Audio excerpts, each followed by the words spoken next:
नमस्ते। मैं हूं अजय सरकार। स्वागत है आपका एक बार फिर से मेरे यूट्यूब चैनल अजय सरकार अड्डा पर। और बोट एंड स्ट्रीम का ये थर्ड पार्ट, जो मेरे दोनों पार्ट देख चुके हैं बोट एंड स्ट्रीम के, केवल वही इस पार्ट को देखे, दूसरा कोई भी व्यक्ति इस पार्ट को ना देखे। अगर जो पहले से पढ़ चुका है वो देखकर थोड़ा बहुत समझ सकता है, लेकिन जिसने स्टार्टिंग से मेरे दो पार्ट नहीं देखे हैं बोट एंड स्ट्रीम के, वो प्लीज़ इस वीडियो के डिस्क्रिप्शन में जाकर पहले वो दोनों पार्ट देखिए, शुरू से देखिए। सेकंड पार्ट भी नहीं देखना, डायरेक्ट फर्स्ट पार्ट देखिए, फिर सेकंड, फिर इस पार्ट को आप देखिए। बिल्कुल आपको पूरा का पूरा कॉन्सेप्ट क्लियर हो जाएगा। चलिए शुरू करते हैं आज एक बेहतरीन धमाकेदार एग्जाम्पल के साथ। पहले कॉन्सेप्ट को समझना, स्टार्टिंग के 2 से 3 मिनट आपको कॉन्सेप्ट समझाऊंगा, उसके बाद एक सवाल लेंगे, उसके बाद वीडियो का हम समाप्त करेंगे। चलिए शुरू करते हैं। सबसे पहले हम क्या कर रहे हैं कि मान लेते हैं कि माना कोई डिस्टेंस है 30 किलोमीटर। मान लीजिए आपको कोई 30 किलोमीटर जाना है, ये हम मान रहे हैं। क्या समझा रहा हूँ ध्यान से समझते जाओ बस। 30 किलोमीटर डिस्टेंस है, ये दूरी है, ठीक। अब होगा क्या कि शांत जल में 4 तरीके की स्पीड होती है। तो यहाँ पर देखो, शांत जल में नाव की चाल को क्या मानते हैं, x। इसको हमने मन से मान लिया 10 किलोमीटर, कुछ भी मान सकते हैं, लेकिन मैं अभी मान के एग्जांपल बता रहा हूँ कि ऐसा क्यों करते हैं। एग्जांपल मैंने 10 किलोमीटर पर आवर ये मान लिया, ठीक। चलिए तो आप मुझे बताओ, शांत जल में मान लीजिए तालाब ही है शांत जल, तो तालाब में जब वो नाव, तालाब में वो जो नाव है वो 30 किलोमीटर 10 की स्पीड से जाएगी, तो कितना समय लेगी, 3 घंटे। क्योंकि 30 किलोमीटर अगर 1 घंटे में 10, तो 30 किलोमीटर कितने घंटे में, 3 घंटे में।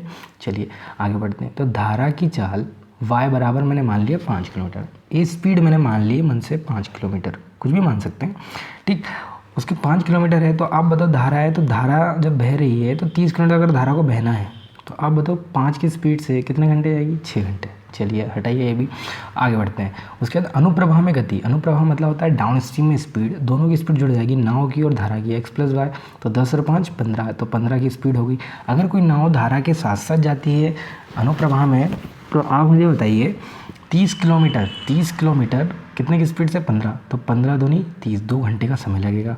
उसके बाद ऊर्ध्व प्रवाह में, ऊर्ध्व प्रवाह मतलब अप स्ट्रीम में x - y होगा, तो 10 में से 5 गया, 5 किलोमीटर पर आवर, तो 30 किलोमीटर 5 की स्पीड से कितने घंटे लगेंगे, 6। ये तो आपने नॉर्मली समझ लिया। अब मैं समझाना क्या चाह रहा हूँ आपको, पहले ये समझिए। देखो भाई, ये जितनी भी चीज़ें थी ये आपने मन से मानी, क्या क्या, कि भाई स्पीड 10 नाव की, 5 धारा की, 10 और 15 नाव स्ट्रीम, 10 में से 5 गया, 5 ये अप स्ट्रीम, ये स्पीड हो गई। और हमने यहाँ पे टाइम निकाल दिया, और डिस्टेंस सब जगह सेम था। चलिए तो आप यहाँ से रेशो देखेंगे, रेशो क्या निकाल रहा हूँ। अच्छा, शांत जल में नाव की चाल को यहाँ लिखा, चाल नहीं है, शांत जल में नाव लिखी यहाँ पे, ये लिखी धारा। जब शांत जल से ये नाव है ये धारा में चले जाएगी, तो एक तो अनुप्रवाह होगी और एक बार अपोजिट मतलब ऊर्ध्व प्रवाह होगी।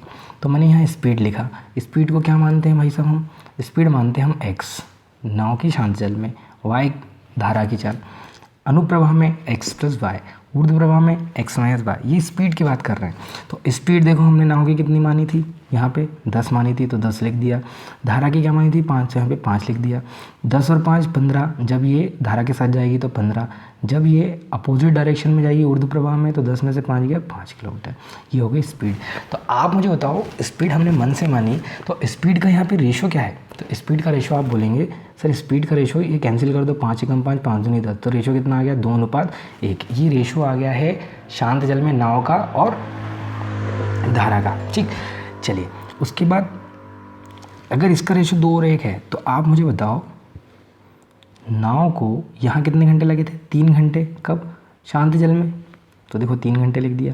अच्छा, धारा को कितने घंटे लगे, 6, तो धारा को यहाँ पे कितने घंटे लगे थे, 6 घंटे, तो यहाँ लिख दिया 6। तो समय का रेशो देखो, 3 × 3 3 2 6, रेशो कितना आ गया, 1 और 2। तो आपको कुछ समझ में आ रहा है यहाँ पे, इसका रेशो 2 और 1 है, इसका रेशो 1 और 2 है। चलिए इतना छोड़िए, आगे बढ़ते हैं। अनुप्रभा में स्पीड देखो, 15 और 5 को कैंसिल करोगे, 5 × 5 5 × 15, रेशो कितना आ गया, 3:1। चलिए तो अनुप्रभा में भाई साहब नाव को टाइम कितना लगा था, तो अनुप्रभा में टाइम उसको 2 घंटे लगे थे 30 किलोमीटर जाने में, और ऊर्ध्व प्रवाह में कितने लगे थे, 6। तो 2 घंटे यहाँ, 6 घंटे यहाँ। रेशो बनाओगे टाइम का, तो टाइम का रेशो कितना आ जाएगा, 2 1 हम 2 2 3 6, तो 1:3। तो आपने क्या देखा, देखो आपने ये देखा कि भाई साहब टाइम का रेशो 1 और 3 है, तो स्पीड का 3 और 1 है। यहाँ स्पीड का रेशो 2 और 1 है, टाइम का रेशो कितना है, 1 और 2, मतलब दोनों एक दूसरे के रेसिप्रोकल होते हैं। समझ में आ गया। अगर यहाँ मान लीजिए स्पीड का रेशो 3 और 4 होता, तो यहाँ टाइम का रेशो कितना होता, 4 और 3। यहाँ अगर स्पीड का रेशो 1 और 5 होता, तो यहाँ पर कितना होता, 4:5 सॉरी 5:1। क्लियर हो गया। चलिए, तो एक चीज़ और यहाँ से क्या समझने को मिलती है, देखो अगर आपको डायरेक्ट सवाल में रेशो दिया है, रेशो मतलब क्या दिया है, शांत जल में नाव और धारा का रेशो दिया है, मतलब 2:1 डायरेक्ट रेशो दिया है, तो आप क्या करेंगे, अगर आपको अनुप्रवाह और ऊर्ध्वप्रवाह का स्पीड का रेशो निकालना है तो आप क्या करोगे, आपको मालूम है ये x + y है, तो देखो x 2 है, ये y है, तो 2 और 1 कितना हो गया 3, तो ये आ गया 3। अच्छा, ये निकालना है आपको ऊर्ध्वप्रवाह, तो 2 में से 1 गया, माइनस करोगे तो कितना आ जाएगा 1। समझ में आ गया क्या। अगर मान लीजिए आपको अनुप्रवाह दिया है और ऊर्ध्वप्रवाह दिया है, इसका रेशो दिया है 3 और 1, आपको अगर शांत जल में और धारा की गति निकालना है, रेशो निकालना है, तो आप क्या करेंगे, अनुप्रवाह मतलब x + y, ऊर्ध्वप्रवाह मतलब x - y। पार्ट 2 में मैंने आपको बिल्कुल कॉन्सेप्ट क्लियर किया है इसी का, x + y और x - y। अगर आपको स्पीड का रेशो दिया है और अगर x और y का मान निकालना है, मतलब शांत जल में नाव की चाल और धारा की चाल निकालना है, तो हम क्या करेंगे, एक बार दोनों को जोड़ेंगे और आधा कर देंगे, तो 3 और 1 4, जोड़ोगे तो 4 का आधा 2, तो ये आ गया 2, x का मान आ गया। अगर y का निकालना है, मतलब धारा की गति निकालना है, तो दोनों को क्या करेंगे, हम माइनस करेंगे। माइनस करोगे तो देखो माइनस करते हैं, तो 3 में से 1 गया कितना 2, और 2 का आधा मतलब 2 से डिवाइड करोगे कितना आ गया 1, तो ये स्पीड का रेशो आ गया। मतलब कहने का कि अगर अनुप्रवाह और ऊर्ध्वप्रवाह दिया है तो इनको जोड़ के आधा करोगे तो ये आएगा, इसको घटा के आधा करोगे तो ये आएगा। क्लियर हो गया। चलिए, अब आते हैं हम इसी कॉन्सेप्ट को अप्लाई करते हैं क्वेश्चन में, कैसे अप्लाई करते हैं। तो ये है क्वेश्चन आपके सामने, बहुत ही ईजी। देखो, कोई इक्वेशन नहीं बनानी है, बिल्कुल रेशो से हो जाएगा। इक्वेशन बिल्कुल नहीं बनानी है, आप समझिए ध्यान से। आप मुझे बताओ कि यहाँ पर लिखा है शांत जल में एक नाव की गति 8 किलोमीटर है। शांत जल में हमने यहाँ लिख लिया, शांत जल में नाव, धारा, ये अनुप्रवाह, ये ऊर्ध्वप्रवाह। तो देखो, शांत जल में नाव की गति 8 किलोमीटर है। ये पढ़ने के बाद आपको समझ में आ गया ये किसका मान है, शांत जल में मतलब किसका मान है, x का। चलिए आगे पढ़ते हैं। आगे बोला है कि वह धारा के ऊर्ध्वप्रवाह मतलब अपोजिट, यही दूरी चलने में अनुप्रवाह की तुलना में 3 गुना समय लेती है। मतलब अगर यहाँ अनुप्रवाह में 1 घंटे लगते हैं तो ऊर्ध्वप्रवाह में कितने लगेंगे, 3 घंटे। अगर यहाँ 10 घंटे लगेंगे तो यहाँ कितने घंटे लगेंगे, 30 घंटे। यहाँ 5 लगेंगे तो यहाँ कितने लगेंगे, 15। मतलब कहने का भाई सब अपोजिट में जाओगे तभी तो ज़्यादा टाइम लगेगा। तो उसने ये बोला है कि धारा के अपोजिट ऊर्ध्वप्रवाह यही निश्चित दूरी मतलब डिस्टेंस को ट्रेवल करने में डाउन स्ट्रीम के कंपेरिजन में 3 टाइम्स टाइम ज़्यादा लगता है। ठीक है, क्लियर हो गया। आगे उसने बोला है कि धारा की गति ज्ञात कीजिए। The speed of boat in still water is 8 km/h। And ये जो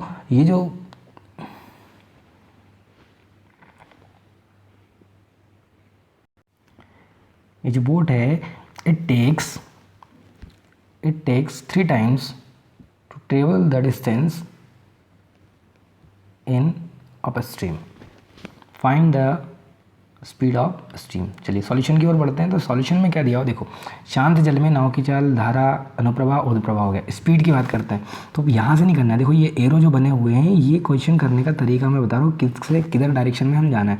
तो देखो हमें यहाँ पर समय का दे दिया है, समय 3 गुना कब लग रहा है, ऊर्ध्वप्रवाह में अनुप्रवाह की तुलना में। तो अनुप्रवाह, अनुप्रवाह में अगर 1 घंटे लग रहे हैं तो ऊर्ध्वप्रवाह में 3 गुना टाइम लग रहा है। तो 1:3 का ये रेशो आ गया टाइम का। यहाँ से नीचे से शुरुआत करनी है, ठीक है। तो टाइम का रेशो आ गया। उसके बाद हम देखते हैं कि भाई स्पीड निकालना है। तो आपको मालूम है टाइम का रेसिप्रोकली क्या होता है, स्पीड होता है। तो 1 और 3 ये हो गया, तो ये कितना हो गया, 3 और 1। क्लियर हो गया, 3 और 1। चलिए आगे बढ़ते हैं। अब अनुप्रवाह, ऊर्ध्वप्रवाह। अनुप्रवाह मतलब ये स्पीड है x + y और ये ऊर्ध्वप्रवाह मतलब x - y। अब आपको शांत जल में मतलब x का मान निकालना है और धारा मतलब y का मान निकालना है। तो स्पीड निकालोगे तो आप क्या करो, टाइम को कुछ मत करना क्योंकि ये कॉन्सेप्ट स्पीड में लगेगा यहाँ।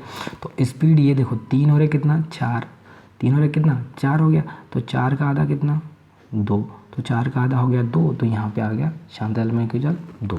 अगर धारा की चाल निकालनी है तो धारा की चाल निकालने के लिए हम क्या करेंगे, 3 में से 1 गया कितना, 2। और 2 का आधा कितना हो जाएगा, 1। तो यहाँ पर कितना आ गया, 1। ये धारा की गति होगी। तो स्पीड का रेशो आ गया शांत जल में और धारा का 2:1। अब अगर टाइम की ज़रूरत ही नहीं, इसमें टाइम का रेशो हो जाएगा तो 1:2। इसकी ज़रूरत ही नहीं अभी इस सवाल में। अब मुझे बताओ, उसने बोला है शांत जल में नाव की गति कितने किलोमीटर है, 8 किलोमीटर। 8 किलोमीटर अगर शांत जल में नाव की गति है तो आप बताओ शांत जल में नाव की गति है, रेशो कितना है, 2। तो 2 की जो वैल्यू होगी, 2 की वैल्यू कितने के बराबर होगी, 8 किलोमीटर। ये सवाल में दिया हुआ है। तो यहाँ से हम रेशो की वैल्यू निकालते हैं। 1 रेशो बराबर कितना होगा, तो 1 रेशो बराबर होगा 4 किलोमीटर। 2 से कैंसिल कर देना, तो 1 बराबर 4 किलोमीटर पर आवर। अब धारा की स्पीड निकालना है तो धारा की स्पीड कितनी है रेशो में, 1। तो 1 आ गया यहाँ, ये आ गया 1। ठीक है। तो धारा की गति बराबर 1 बराबर 4 ही है, तो इस 1 बराबर भी 4 होगा। अगर यहाँ 3 होता तो 4 3 12 हो जाता। तो 4 किलोमीटर पर आवर ये धारा की स्पीड हो गई। इस कॉन्सेप्ट को आप कई सारे क्वेश्चन में लगा सकते हैं और एग्ज़ाम को क्रैक कर सकते हैं अगर एग्ज़ाम में ये सवाल आया तो। ठीक, तो इस तरीके के सवाल पहले भी पूछे गए हैं। ठीक है, तो चलिए बने रहिए मेरे साथ मेरे चैनल पर इसी तरीके की वीडियो और इसी तरीके के धमाकेदार कॉन्सेप्ट समझने के लिए। देखो, यही कॉन्सेप्ट है, यही ट्रिक है, यही सब कुछ है। इससे बेहतर और कोई भी सॉल्यूशन नहीं होगा, मैं आपको बता देता हूँ। हालांकि एक और कॉन्सेप्ट मैं आपको बताऊंगा लेकिन लास्ट के पार्ट में। ठीक है, तो बने रहिए मेरे साथ। Thank you so much, bye bye, take care.